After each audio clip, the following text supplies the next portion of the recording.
Mesdames et messieurs, bonjour et bienvenue à votre émission Plateau Blanc qui reçoit aujourd'hui Maître Landry Pongounia. Il est avocat, il est assistant et chercheur à l'Université de Kinshasa, auteur de plusieurs ouvrages parmi lesquels nous pourrons citer Guide des procédures pénales congolaises, saisie immobilière en droit OHADA, la juridiction présidentielle en droit judiciaire congolaise sous l'ère OHADA des éditions Hans Kelsen, OHADA, commentaire des arrêts de la Cour commune des justices et d'arbitrage, le tiers saisi dans les arrêts de la CCJA, dans les éditions Hans Kelsen évidemment, compte bancaire insaisissable au cours de la saisie des attributions, pour ne citer que cela. Aujourd'hui, précisément, dans le cadre de cette émission, nous parlerons de son nouvel ouvrage intitulé Compte bancaire insaisissable au cours de la saisie-attribution des créances OHADA. Je ne serai pas seul. Je suis avec ma consoeur Dorcas Tumba. Bonjour. Alors, Maître Landry Pongounia, plusieurs casquettes à votre actif. Comment vous faites pour aménager votre temps? Voilà, je suis un avocat principalement, enseignant subsidiairement, ajouté à cela, coordonnateur, comme vous l'avez dit, du Centre d'études et de promotion de l'OHADA. Et nous avons une équipe avec, à travers toutes ces fonctions, tout ce que j'ai comme qualité, j'ai des équipes avec lesquelles on travaille et on collabore de façon la plus élaborée. Et donc, il n'y a pas de démangeaison. Ok. Oui. Donc, vous aménagez calmement votre temps. Vous êtes père de famille, époux, oui. Donc ça ne vous pose pas de problème à avoir beaucoup de titres. Non. Et ajouté à cela, je suis auteur de plusieurs livres. Oui, oui. D'ailleurs, c'est pour ces ouvrages. Aujourd'hui, nous avons un seul intitulé avec lequel nous allons aborder tout à l'heure. Oui. Mais aussi, j'ai évoqué l'OHADA. Est-ce que nous pouvons savoir, depuis l'adhésion de la République démocratique du Congo au système OHADA, quelle est la finalité ou quels sont les signaux que nous pouvons déjà ressortir de l'OHADA en RDC? D'abord, l'OHADA, c'est l'Organisation pour l'harmonisation en Afrique du droit des affaires. C'est un droit qui est issu de la volonté des États africains de pouvoir s'unir. Déjà, lors des indépendances, lors d'acquisition des indépendances de chaque État africain, il y avait un credo, notamment avec Kwame Nkrumah, Lumumba et les autres. Kwame Nkrumah d'ailleurs a laissé un livre intitulé « L'Afrique doit s'unir ». La volonté de ces pères des indépendances était de voir les États africains s'unir politiquement. Mais cela n'a pas prospéré. Ce qui a fait que, au fil du temps, les penseurs africains ont estimé qu'il faut commencer par une dynamique d'en bas.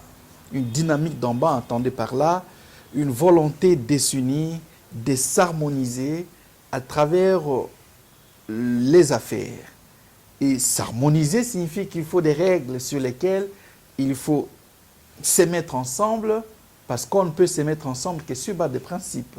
C'est ainsi qu'en 1993, à Port-Louis, île Maurice, on va se mettre ensemble, les États africains, les pères de l'OHADA se mettront ensemble et vont adopter un traité appelé le traité de l'Organisation pour l'harmonisation en Afrique du droit des affaires. Et depuis lors, l'OHADA est mise en œuvre, il y a plusieurs as uniformes et tant soit peu, les institutions ont été mises en place. Nous avons eu un secrétariat général, la conférence des présidents, les conseils des ministres des Finances et des ministres de Justice, ainsi que la CCJA, qui est une cour, la Cour commune de justice et d'arbitrage de l'OHADA, qui est placée à Abidjan. Donc, depuis lors, ces institutions fonctionnent et l'OHADA a connu une évolution avec plusieurs réformes, parce que vous demandez quelque peu le bilan de l'OHADA, je ne saurais le faire en un instant comme vous le pensez, mais du moins de façon brève. L'OHADA a connu une évolution et finalement, nous, en 2012, ici en République démocratique du Congo, nous avons pu y adhérer. Il y a un grand changement, il y a une espèce d'attractivité. On est en train de s'adapter à l'OHADA, mais il en reste encore plusieurs efforts. D'accord, dans une émission mieux élaborée, nous aurons le temps justement de filtrer sur cette question-là. Mais aujourd'hui, nous allons parler de votre ouvrage intitulé Compte bancaire insaisissable au cours de la saisie attribution des créances OHADA. Un ouvrage vraiment riche, je pense. Et pour entrer dans le vif des sujets, je vais déjà introduire ma consoeur Dorcas Ntumba avec ses questions. Dorcas, bienvenue.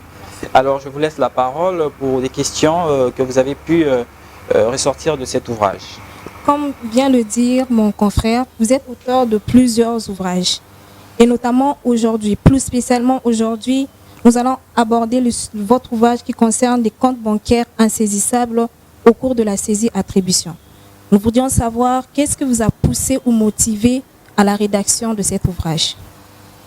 Voilà ce qui m'a poussé à rédiger tout un bouquet sur les comptes bancaires insaisissables au cours d'une saisie-attribution des créances.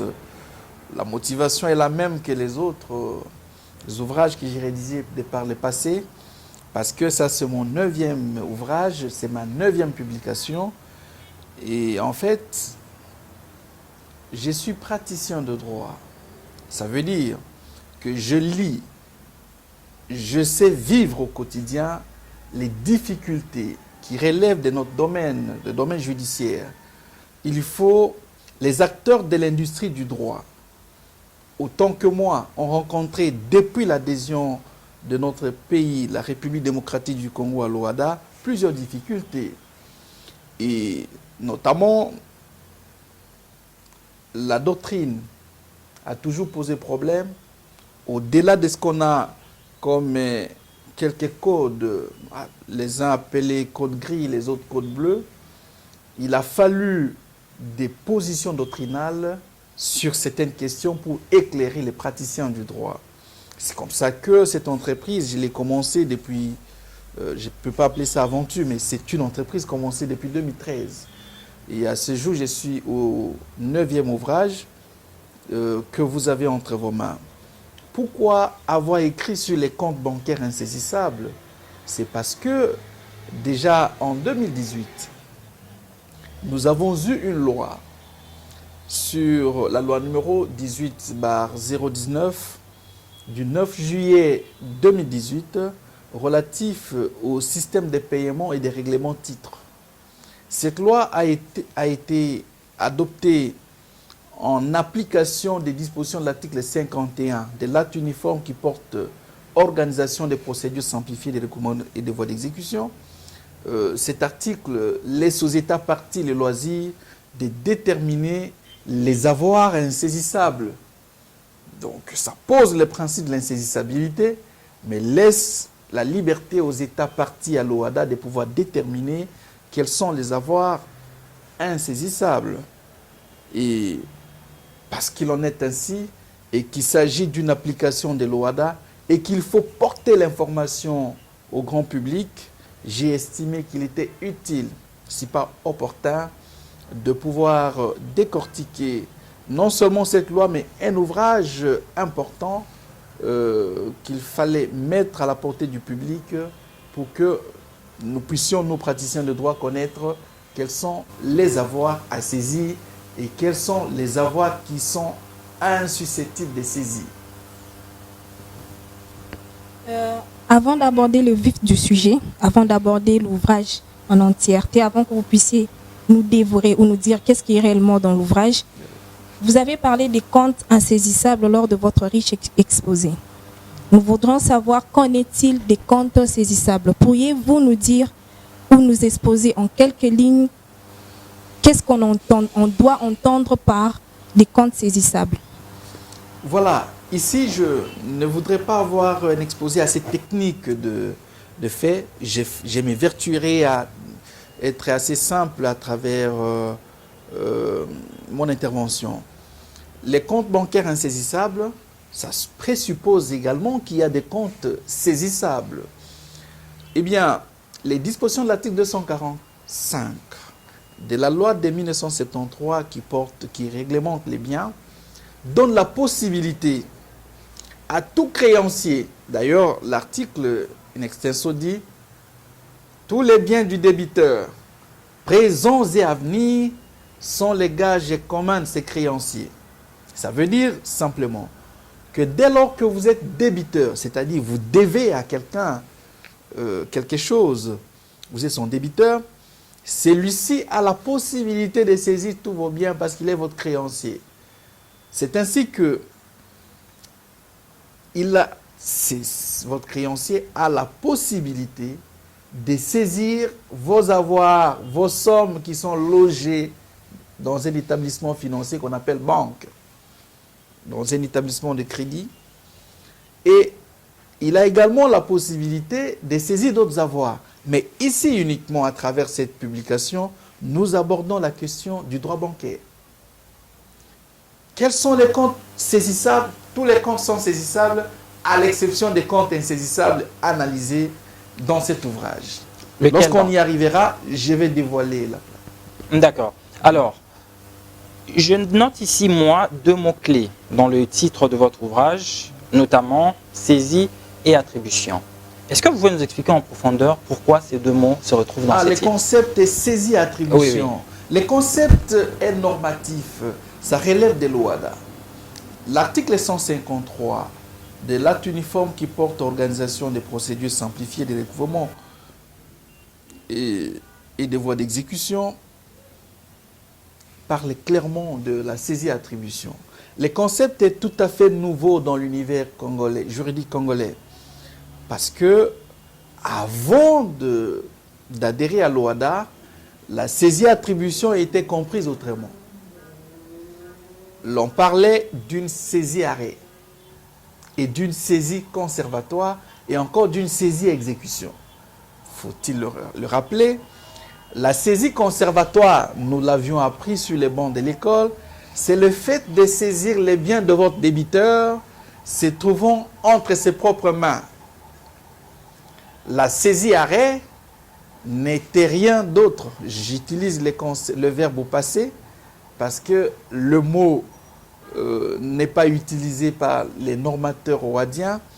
La saisie-arrêt, c'est le fait de saisir. C'est une voie d'exécution par laquelle le créancier saisissait les biens de son débiteur, se trouvant entre les mains des tiers. Par contre, la saisie-exécution, c'est simplement l'exécution d'une saisie qui a été déjà opérée. Ça peut aujourd'hui être appelé une saisie-vente. Mais je reviens sur le concept saisie-attribution. La saisie-attribution, aujourd'hui, et il faut ajouter la saisie-attribution des créances. Parce que la saisie-attribution ne peut être faite qu'à l'égard des sommes d'argent, à l'égard des créances. Les concepts techniques, créances ici, vous voyez les numéraires, vous voyez l'argent. Et c'est le fait de saisir les avoirs, les sommes d'argent de votre débiteur.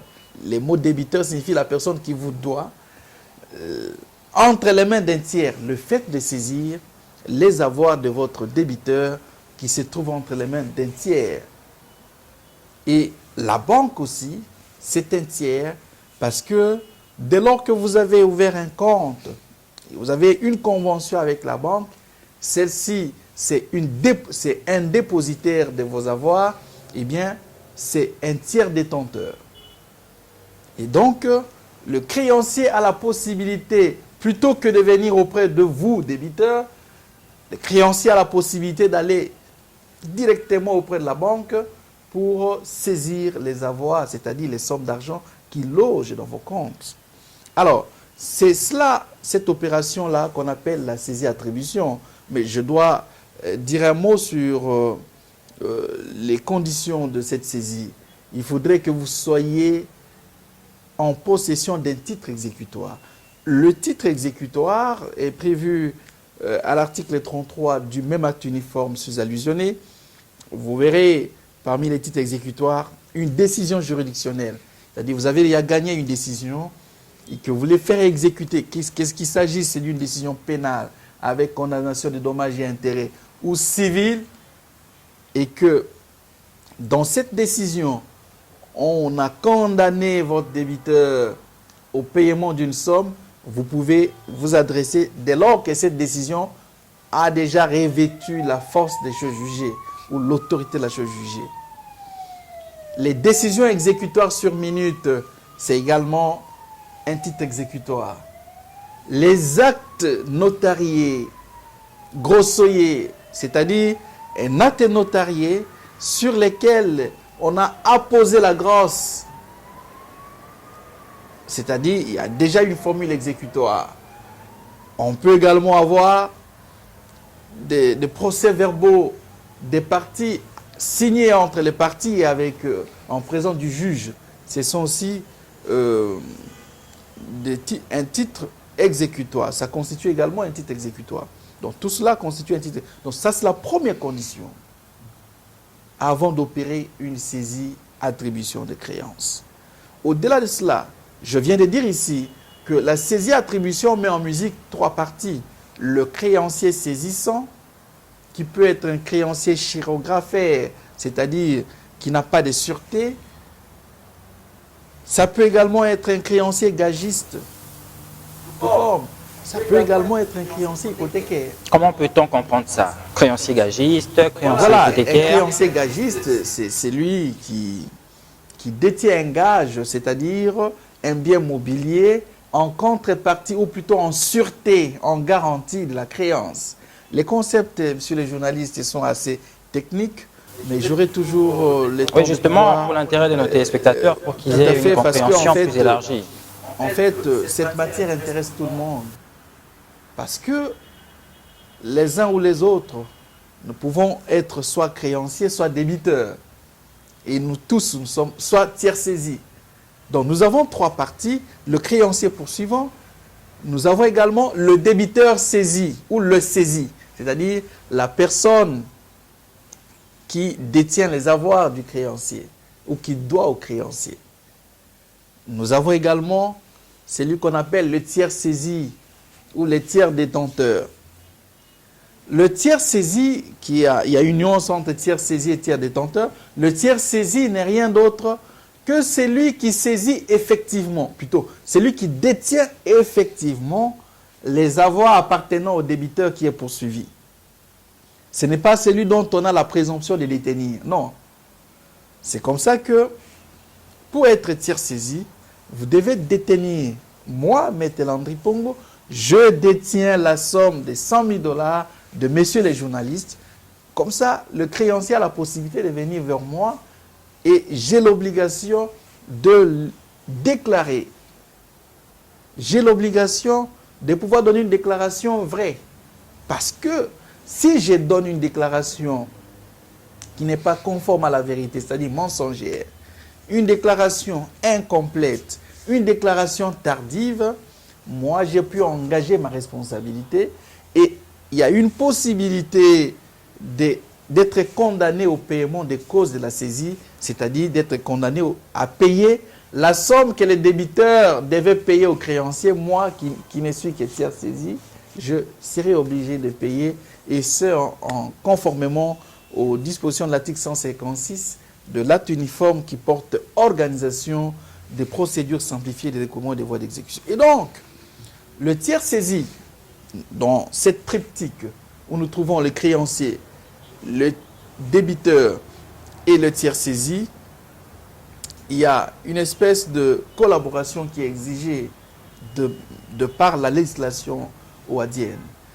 Si vous manquez, vous commettez une faute, vous engagez votre responsabilité, surtout lorsque vous êtes tiers saisi. Alors, au-delà de ces trois acteurs, il y a également le juge, même si nous devons le dire, la question des saisies est essentiellement extrajudiciaire. Vous saisissez l'huissier de justice, c'est celui-ci qui s'engage à poser les actes, il dresse un procès verbal de saisie attribution. À la suite, il faut dénoncer ce procès verbal dans les 5 jours, au cas où on ne l'a pas fait en présence du tiers saisi. Eh bien, nous qui sont tiers saisis, par exemple, avons obligation de déclarer sur place ou le faire dans les 5 jours lorsque ça n'a pas été fait à personne. Ici, je vois une banque. Lorsque vous allez saisir dans une banque, par exemple, et que vous ne l'avez pas fait à la direction générale, eh bien, la banque a la possibilité de pouvoir le faire cette déclaration dans les 5 jours qui suivent. Voilà, c'est cette procédure-là qui constitue ce que nous pouvons appeler la saisie-attribution, sans être exhaustif, bien sûr, parce que ça demande du temps pour le faire. Nous sommes évertués à les faire de façon laconique. Bien, Maître Landry, nous sommes vraiment beaucoup enrichis par rapport à vos explications, mais est-ce que dans la pratique, puisque là c'est dans la théorie que vous êtes en train d'évoquer, est-ce que dans la pratique, en République démocratique du Congo, les choses se font de cette manière? Voilà. Dans la pratique, oui. Dans la pratique, oui. Est-ce que vous pouvez nous expliquer un cas d'espèce? Je dois l'avouer, depuis 2017, c'est-à-dire 3-4 ans après notre adhésion à l'OADA, il y a eu une espèce d'explosion jurisprudentielle dans les domaines des saisies et attributions. Si aujourd'hui on peut dire au nombre d'actes uniformes appliqués en République démocratique du Congo, figure, disons-le clairement, la question des saisies et attributions, parce que la saisie et attribution, bien sûr, a été, surtout les 4 ans, les 4 dernières années, nous voyons plusieurs saisies auprès des banques et cela taraude les esprits de praticiens, vous voyez ici, avocats, huissiers de justice, et il faut une bonne information, c'est pourquoi nous avons mis en place cet ouvrage-là. Et donc la pratique s'est faite, elle n'est pas encore parfaite, c'est pourquoi il faut beaucoup d'efforts. Même dans les États où on a adhéré à l'OADA il y a 20 ans, ce sont des matières que l'on apprend au jour le jour, et donc il faut beaucoup d'efforts, il faut s'évertuer pour que le climat des affaires puisse s'améliorer, parce que si on n'est pas informé, comme le disait Louis XIV, un homme mal informé a le droit de mal raisonner. D'accord, nous espérons que les choses se passeront vraiment comme vous le dites. Je vais donner la parole à Dorcas Toumba. Maître, de l'évaluation pour cet exposé. Merci. Nous avons suivi attentivement la question de la saisie à attribution. Mais lorsque je reviens encore sur le titre, je suis en train de lire compte bancaire insaisissable. Je voudrais savoir quelles sont ces personnes dont le créancier ne peut saisir compte, ou bien quelle est cette nature de cette forme de compte qu'on ne peut saisir. Parce que c'est Alors, je sens, madame, que vous êtes au cœur de la matière et que vous me posez la question de savoir quels sont les comptes non susceptibles de saisie. En effet, la loi numéro 18/019 du 9 juillet 2018 relative au système de paiement et de règlement de titres a eu, à travers plusieurs dispositions, à dégager quelques insaisissabilités, et ce, en application de l'article 51 de l'acte uniforme qui porte organisation des procédures simplifiées de recouvrement et des voies d'exécution. Cet article de l'acte uniforme pose le principe de l'insaisissabilité, mais laisse les loisirs aux États parties, je l'ai dit, de pouvoir en déterminer la portée ou les biens insaisissables. Chez nous, cette insaisissabilité, je l'ai décortiquée à travers cet ouvrage, peut relever en fonction de la nature des comptes, parce qu'il s'agit de comptes, c'est du droit bancaire, cela peut relever de la nature du compte ou de la nature du titulaire du compte ou de la qualité du titulaire du compte. Commençons par la nature des comptes. L'article 12 de la loi de 2018 sus-allusionnée nous précise que le compte de règlement est insaisissable, n'est pas susceptible de saisie. On me dira, le concept est technique. Le compte de règlement, c'est encore quoi? le compte de règlement, en fait, c'est un compte qui permet de combler les transactions entre les participants d'un système. C'est encore assez difficile, je pense. J'aimerais vous faire comprendre par un exemple de multipaye. Les systèmes multipaye, c'est un système d'interopérabilité entre banques. Nous avons la Robank, nous avons FN Bank et Equity BCDC. Vous avez l'habitude, vous pouvez avoir un compte chez Equity et vous avez une carte Visa ou autre carte d'Equity. Sans que vous n'ayez un compte chez Robank, mais vous allez avec votre compte et vous tirez l'argent dans les distributeurs Robank. Vous ne vous posez pas la question, qu'est-ce qui se passe? Bien sûr, il y a un système, une opération, un système qui règle les comptes.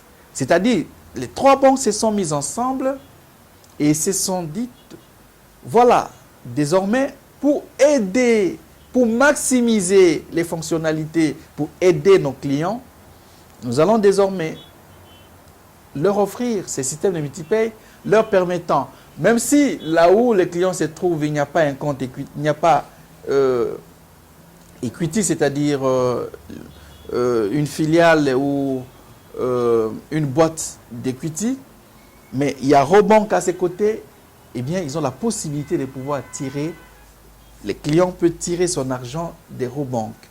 Alors, l'argent qui sera tiré du distributeur Robank, il y a un règlement qui doit être fait pour combler les vides, parce que cet argent sort des Robank, il faut qu'Equity puisse rembourser. Alors, c'est ce système-là qu'on appelle système d'interopérabilité et qui a un compte qu'on appelle le compte des règlements. On a enlevé l'argent chez Robank, on prend dans ces comptes-là, on remet chez Robank venant d'Equity. Donc, c'est un compte de règlement. Ces comptes-là est non susceptible de saisie. C'est un compte insaisissable. Le deuxième compte insaisissable, c'est les comptes que chaque établissement de crédit fait loger auprès du dépositaire central. Le concept de dépositaire central ici fait allusion à la banque centrale. Lorsque vous ouvrez une banque, une société financière, une institution financière, un établissement de crédit, vous devez garantir, vous devez déposer une garantie auprès de la banque centrale qui est l'autorité réglementaire. Et cela, vous devez ouvrir un compte auprès de la banque centrale et ce compte-là est non susceptible de saisie parce que ça constitue une garantie financière auprès du dépositaire central. Donc, c'est simplement par l'effet d'être mis dans le compte de la Banque centrale, ce qui fait de ces comptes non saisissables. Non, mais c'est une garantie.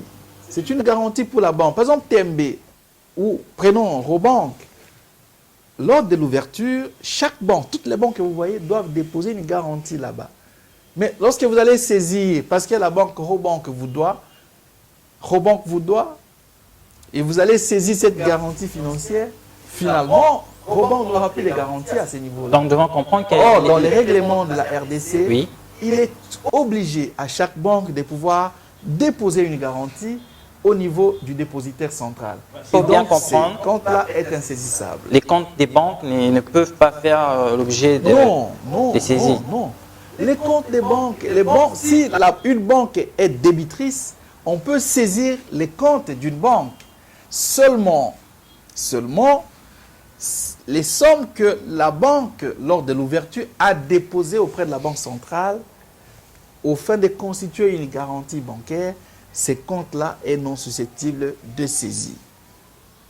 Au-delà de cela, le compte d'un particulier, c'est-à-dire tout individu comme nous autres, se trouvant auprès de la banque centrale, est non susceptible de saisie.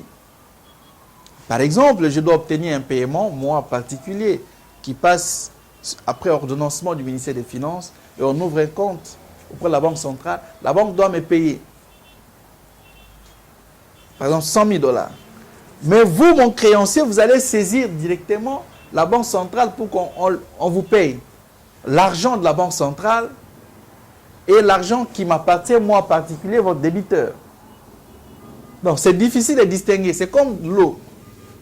Vous mettez un bassin d'eau qui vient du fleuve Congo et de l'eau qui vient de la régie des eaux, vous mettez ça ensemble. Dès lors que vous mettez ça ensemble, ça devient fongible.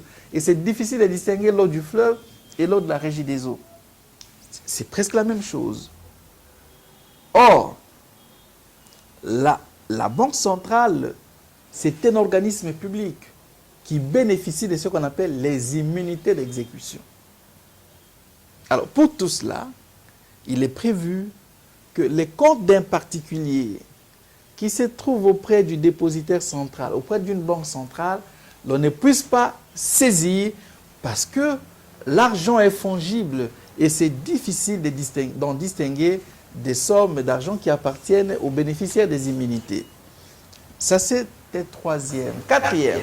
Rapidement, maître, parce Les qu'on court après le découvertes temps. bancaires, Oui. les concepts sont tellement assez techniques qu'il me faut décortiquer. D'accord. Comprenez également le réflexe d'enseignant.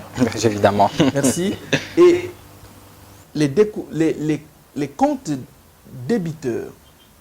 Vous avez un compte auprès de la Robanque.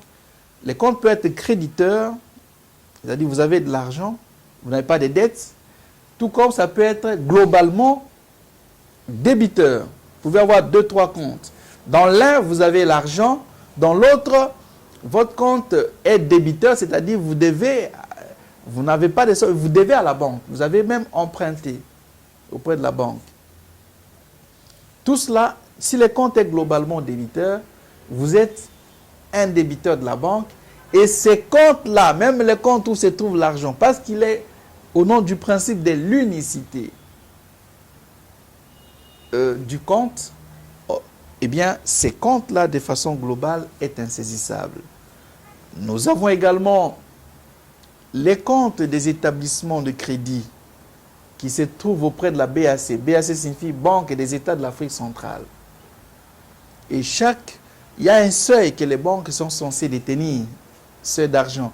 Et si vous avez beaucoup d'argent, vous avez la possibilité de faire loger ça auprès de la Banque des États de l'Afrique centrale. Ces comptes-là que les établissements, les banques font loger auprès de cette banque, la BAC, ne sont pas également susceptibles de saisir. Et nous avons largement décortiqué. Et de l'autre part, je dois conclure par là, en disant que, également en fonction de la qualité du titulaire, il y a des personnes, des débiteurs, qui, en raison de leur statut, ont été permis, ont été couverts des immunités. Les personnes bénéficiaires des immunités ou d'immunités ne sont pas susceptibles, leurs biens ne sont pas susceptibles de saisie. J'ai déjà fait une émission sur la question des immunités d'exécution qui se trouve sur YouTube, sur ma chaîne YouTube, Maître Landry Pongoronia. Tout le monde peut retrouver ça.